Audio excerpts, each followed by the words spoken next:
Bueno, muy buenas tardes, muy buenas noches o buenos días, estimados estudiantes. Vamos a continuar con nuestro tema de la anterior clase.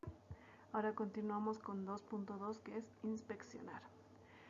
Bueno, este punto consiste en examinar todo el documento o cartas antes de archivar para asegurarse que ya se tramitó. Ver si la correspondencia está lista para ir al archivo o si tiene otra indicación. Debemos tener una revisión cuidadosa de cada documento destinado al archivo, el cual consiste en asegurarse que el documento ha sido autorizado para ser archivado mediante una pequeña firma en la parte superior del mismo, o en algunas ocasiones, si es una hoja de ruta, pues ahí va a indicar archivarse.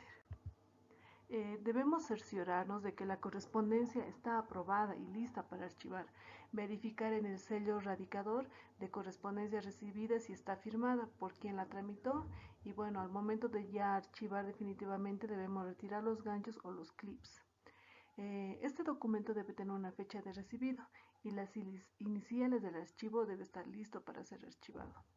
Ver si la correspondencia está lista para ir al archivo o si tiene otra indicación. Al comenzar el proceso de archivar es necesario revisar todos los documentos. A veces pueden encontrarse papeles que equivocadamente se han colocado para archivar y no deben archivarse o están pendientes aún en el trámite. Es por eso que debemos revisar todo y quitar los ganchos y los clips, etc. Ahora sí pasamos a la otra etapa, que sería el 3, distribución. Bueno, esta etapa consiste en ordenar los documentos dentro de cada grupo. Pueden ser el grupo de una letra o un número, un tema, una fecha.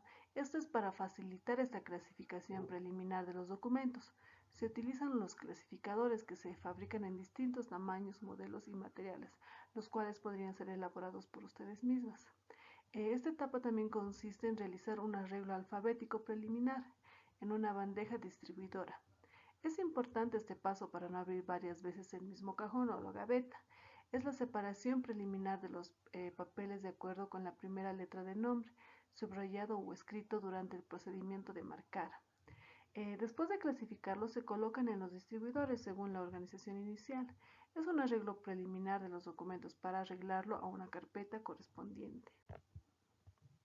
A cada carpeta le corresponde una única categoría y puede organizarse en tantos volúmenes como sean necesarios en función de la cantidad de documentos que alberga el expediente.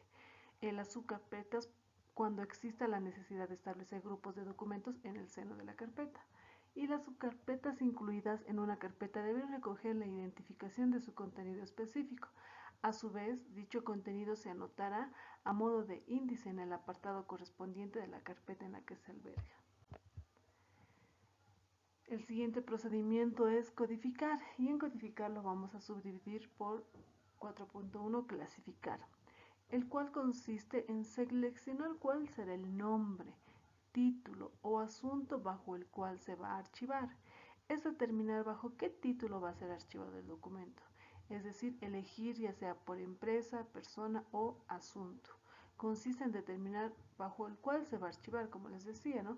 Podría ser en este caso por el membrete, el nombre de la empresa, nombre del que firma, persona o asunto mencionado de la carta, localidad de donde procede. Mayormente lo que se hace es archivar por asunto, es decir, el asunto mencionado de la carta.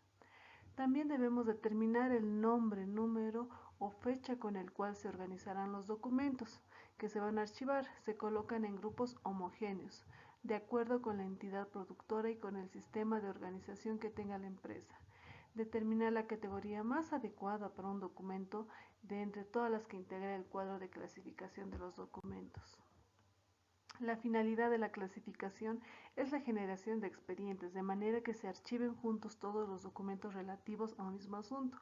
Cuando exista abierto un expediente al que hace referencia uno de los asuntos del contenido del documento, este se archivará bajo el código de dicho expediente y se incluirá en el mismo. De tal manera se determinará el nombre, número o fecha bajo el cual se va a organizar. Como 4.2 tenemos codificar, ¿no? En esta parte debemos seleccionar de qué manera se va a codificar el archivo, si por fecha, por nombre de empresa o entidad, o simplemente alfabéticamente o cronológicamente. Ponerle una marca o código al nombre que se eligió en el paso anterior. Es el procedimiento bajo el cual se indica el título bajo el cual se archivará la correspondencia. Se debe indicar el nombre, número o el asunto decidido en la clasificación. Y de esta manera ya se clasificará la documentación donde se subraya el nombre, número, fecha en el que se determinó. Ojo, no debemos olvidar, la obligación de organizar técnicamente el archivo de oficina corresponde de la secretaria o secretario, quien ha sido debidamente preparado y capacitado durante sus estudios en secretariado. Se implementará una oficina central de correspondencia con la finalidad de registrar toda la correspondencia oficial que ingrese o salga de la institución. En este caso, si es una empresa pequeña, pues será recepción quien se encargará de esto. Se asignará automáticamente o manualmente un número único de trámite para asunto externo, el que se controlará mediante la hoja de ruta. Y si no trabajan con hoja de ruta, bueno, igual tienen que tener un número único de trámite para cada asunto. La correspondencia interna será controlada por cada oficina, con un registro asentado en el cuaderno de correspondencia interna. Toda correspondencia que ingrese a las oficinas para su atención será registrada obligatoriamente en cuadernos de control de correspondencia. Y la correspondencia continuará con su tramitación o atención hasta que responda efectivamente o se archive, ya sea con una respuesta negativa o positiva. No debemos archivar correspondencias que aún están en trámite. La oficina donde se atienda un asunto de manera efectiva será la que custodie el expediente que hubiera formado la atención del trámite. Los expedientes pertenecen al archivo de la oficina que atiende efectivamente la correspondencia y concluye el trámite y es responsable de su custodia hasta la prescripción del valor administrativo. Toda correspondencia que se genere deberá resguardar el carácter de la originalidad del documento oficial y la secretaria clasificará el archivo de gestión en series naturales, determinadas por las clases documental a la que pertenezcan, correspondencia corriente o correspondencia por asuntos, y las ordenará por uno o más sistemas de archivo que se adecúen a su naturaleza. Se debe crear una carpeta por cada área. Como les decía, la legislación archivística, según Oporto, nos dice que solo deberíamos tener dos carpetas. Una que diga la correspondencia de asuntos, donde se almacena en carpetas normalizadas, y otra que sería la correspondencia corriente, que se almacenará en archivadores de palanca. Los asuntos surgen de la solicitud de atención de un trámite, pero también de oficio por funcionarios competentes. Al inicio del trámite se abre una carpeta que se denomina expediente. Dependiendo de la información que tenga, se va a elaborar lomos e índices siguiendo el registro de tabla. Se prohíbe clasificar el archivo de correspondencia corriente por recibida o despachada, porque rompe la unidad de comunicación e impide ubicar oportunamente las respuestas. Lo que habíamos dicho, no todas las secretarias, en su mayoría, he visto y he sido parte de eso, que trabajan con la correspondencia recibida y despachada. Y el año pasado igual hicimos la práctica de esa manera, ¿no? Pero cabe recalcar que ustedes tienen que tener conocimiento de qué es lo que nos sugiere la ley archivística, ¿no? A veces si manejamos como recibida y despachada, como dice acá, puede que se pierda algún documento, puede que tardes en buscar, porque como está separado, entonces tardas, ¿no? Pero mientras si solamente tienes un archivador de palanca o un libro de registro donde se almacena, donde se registra todo recibido y despachado, pues se hace más fácil encontrar los documentos, ¿no? Y no rompe la unidad de comunicación. Cada carpeta debe ser rotulada respetando la razón social de las instituciones. El rótulo o el título de las carpetas del asunto se identificará en negrilla en la parte superior izquierda de la carpeta. Cada carpeta debe contener 200 hojas como máximo, con el propósito de evitar el deterioro físico y la incomodidad para consultar los documentos. Si la documentación excede esta cantidad, se abrirá un segundo cuerpo con la misma identificación. Puede usar la misma codificación tanto para los archivos físicos como los electrónicos.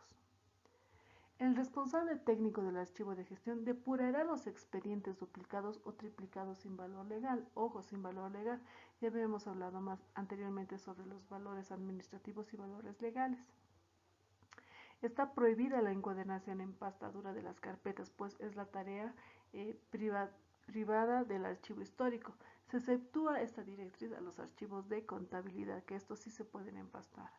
Cualquier solicitud de préstamo de las carpetas de archivo a su cargo será canalizada por un conducto regular e instruida por el jefe o director de la oficina. Más adelante vamos a ver cuál sería el procedimiento para prestarnos algún documento. El responsable técnico de archivo de gestión registrará toda la salida de carpetas en el libro de registro y empelará las hojas de sustitución como mecanismo de control. Habíamos dicho, ¿no? Recuerdan que si prestamos algún documento, una carpeta, debemos colocar ahí una hoja, ¿no? Que diga a quién hemos prestado, qué fecha nos va a devolver, etcétera. Acá vemos los lomos de carpetas, es un ejemplo, ¿no? Entonces, ustedes tienen que elaborar 3 lomos de carpeta, puede ser de la misma empresa, con un asunto diferente, puede ser por tomos. Entonces, de acuerdo al avanzado, ustedes vean qué características pueden tener su lomo y esa sería nuestra tarea de este video, ¿no? Bueno, desearles que tengan una tarde, noche reparadora y nos vemos en la siguiente clase.